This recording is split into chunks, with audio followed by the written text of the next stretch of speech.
name is Ann Rao, and I'm the founder and the president of Living Water Community Transformation. That's a Florida-based nonprofit that was formed in 2003, and the purpose was to minister to the people of Southern Sudan. I first heard about a situation in Southern Sudan in 2001 that I found heartbreaking. There had been a 40-year civil war between the North and the South. The North is predominantly Arab and Islamic people, and the South is,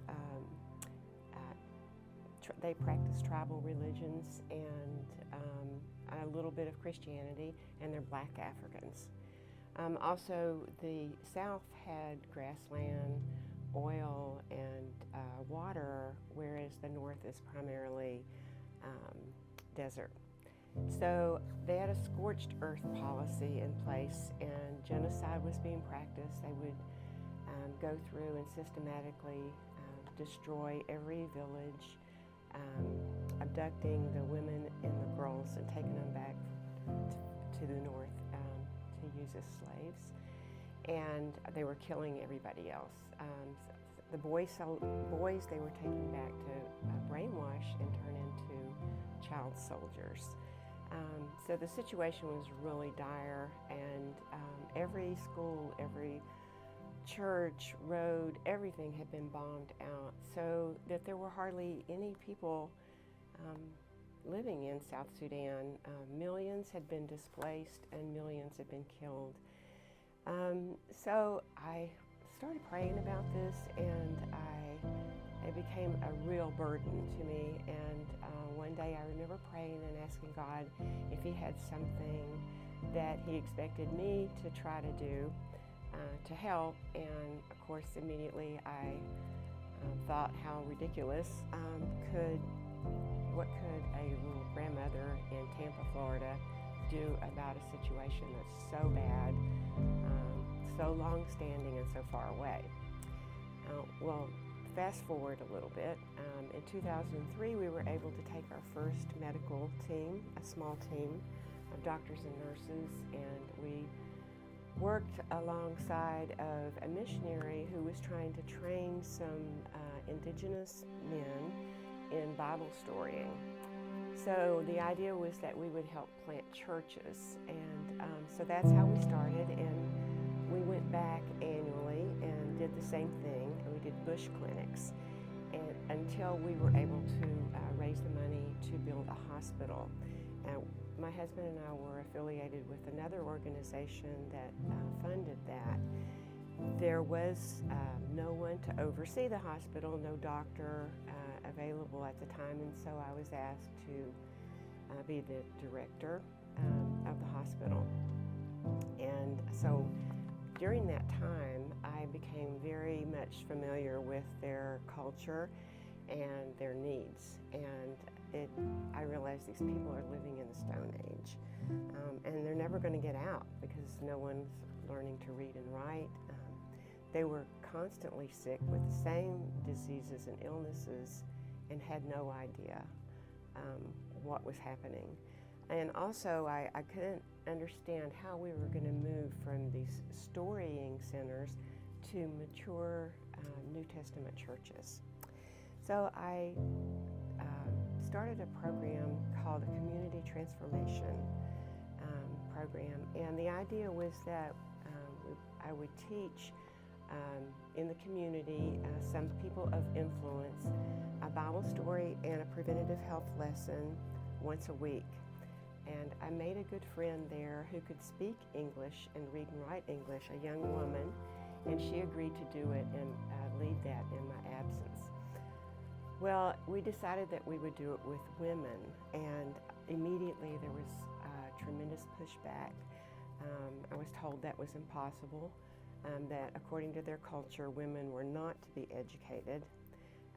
Their jobs were to bear children, and they were responsible for all manual labor. So I felt very strongly that this is the way to go. These are the people who are raising the children, preparing food, and taking care of the sick. So we selected 25 ladies, and I was told also that they'll never come, they're too busy. They did come, and it became the highlight of their lives. That progressed into teaching them how to sew and to run businesses and to communal garden, to raise more food. Along about the same time, and this was about 2007, I found an older man that knew how to read and write, and he had like a 7th grade education. So he agreed that he would start teaching children to read and write, and so this began our school with 20 children under a tree, writing with a stick in the dirt. And so then the next year we started a second primary school. So we continued to work with those situations to improve. And also the young men that we were working with were being trained more thoroughly in how to become pastors. We were bringing teams in from the U.S. and staggering the visits every year from these different churches to train the pastors. We also added agriculture because there was a cyclic food shortage. Every year they would run out of food about May, and people would die of starvation. So we were able to put in a good-sized farm with an irrigation system, and we built a storage building for the food and taught people how to farm more effectively. So all of this we continued to work on until about 2018, we started realizing that we probably had done all that God had called us to do there. The schools now had beautiful buildings and compounds, and had an enrollment of 900 children. And the ladies groups had been spread out over 8 villages, and there were 800 women in those. And the whole attitude towards women had changed. So we felt like we'd sort of worked our way out of the job. And so we decided that we would move the majority of our resources and our efforts to another group of South Sudanese people, and those were in the refugee camps. A second civil war broke out in 2013, and millions had been displaced again, fleeing just over the border into Uganda. So currently that's where we're working, and we're pretty much doing the same thing that we were doing in South Sudan.